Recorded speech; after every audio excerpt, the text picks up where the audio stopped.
This week, wheat prices increased about 20 cents a bushel. The basis on the nearby contract was down a nickel. If you're looking at the harvest contract, that basis increased from about a minus 50 to a minus 60 cents under the KC July wheat contract price. If you use a 485 July contract price, it gives you about $4.25 for harvest delivered wheat. The WASDE report for March was also released. There was no change in the U.S. wheat supply and demand situation.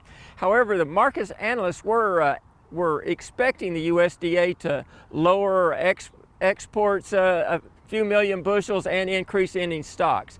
USDA said they expect exports for wheat to increase as we get into the spring months, and so they didn't lower it.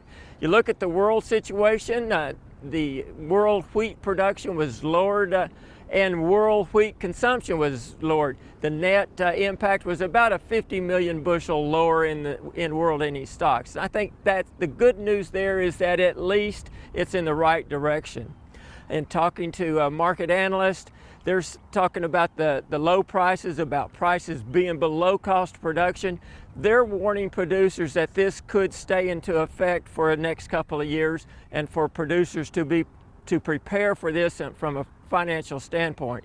We know that what's going to cause the wheat prices to go back up, it's going to be weather, it's going to be loss of a crop. Hopefully when we lose some crops, that's going to be in the foreign production areas, so that we can have relatively good yields, good production in this part of the world with relatively high prices.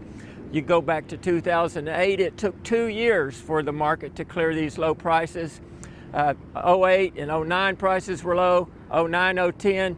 Remember when it happened, when prices went up, they started up on the last day of July of 2010. Within 3.5 months, we'd increased the price $3. Then we lost the Southern Hemisphere crop. We got another $3. If you look at 2012, 13, in that time period, we had a $3 increase. That price increase started in mid-August. So I think the story is here. We've got relatively low prices. We've got them below the cost of production.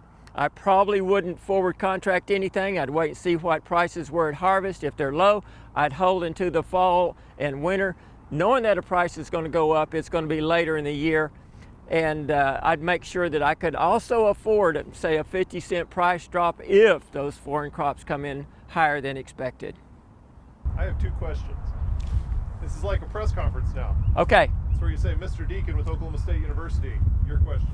Okay.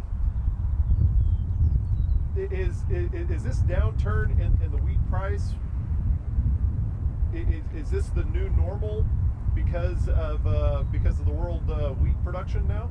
There's some talk in the market that we're going to have a new normal price. You know, we've talked about that over the last, since the prices increased in 2010.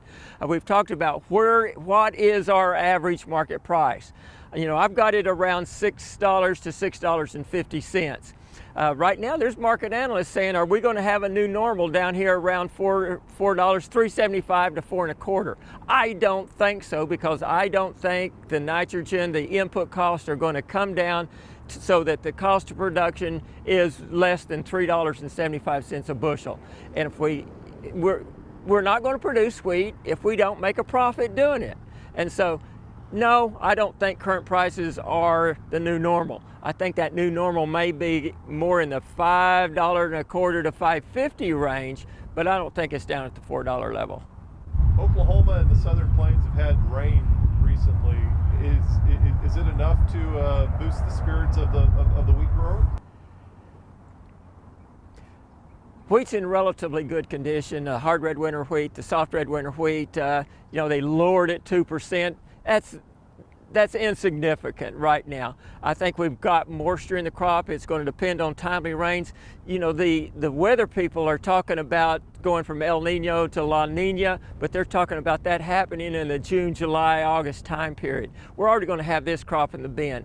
I think you look at the weather forecast on out. I think you look at current crop conditions. I think if you'll look at soil moisture conditions, we're really setting in relatively good position for crop, for yields, and for production. And I think the producers have taught me over time that they'd rather have a high production and low price rather than a high price and low production, because if you don't have a product to sell, you can't make a profit.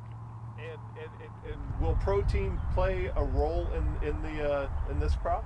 That's one thing we're worrying about, is that the quality of the product that we're putting in the bin. If we have a large crop with relatively low protein or poor milling characteristics, then we're going to see the basis like we saw it back in 2009 and 10, where it was, $1 to $1.30 to $1.40 below the July contract rather than the current 60 cents. So we could take another 40 to 60 cents off the current price with the futures price staying where it is, simply because of a poor quality crop. We've got to have a quality product in the bin.